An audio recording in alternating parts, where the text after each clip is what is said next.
Yes, PKF has been doing internal audit for many years in one guise or another. What we've done now is we've specialized in making sure we've got a really competent internal audit service offering with the people, as opposed to being something that we offer in addition to audit. This is a mainline service for us.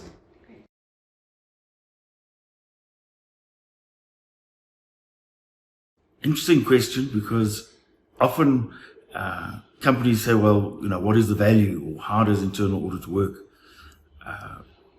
There's no reason to have internal audit just because somebody says you ought to, but there should be a good, strong reason. And often the reason is the management and the directors need to get assurance that everything's okay. Further management and the directors are away from the business, the more the need to know that what they're getting is right. So if you own a managed business, you probably got your hands on the till, you know exactly what's happening. Whereas if you're a manager of a big corporate or a bigger corporate, you don't know what everybody else is doing. You need somebody to tell you it's all okay.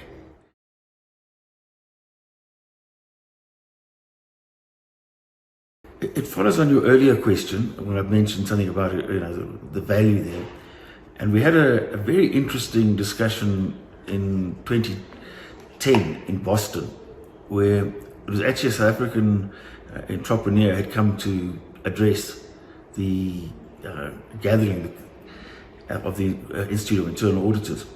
And he says, yes, I know, doctors bring health, lawyers dispense justice, a pilot flies a plane.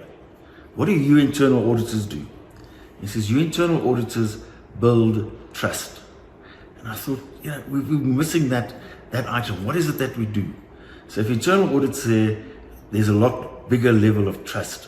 And if they're doing their full scope internal audit, that gets even bigger. So the primary thing is trust.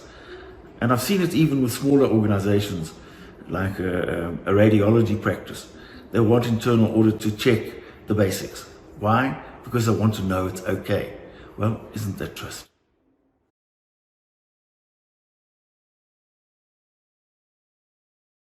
Yes, one of the major things in internal audit now is the use of analytical tools.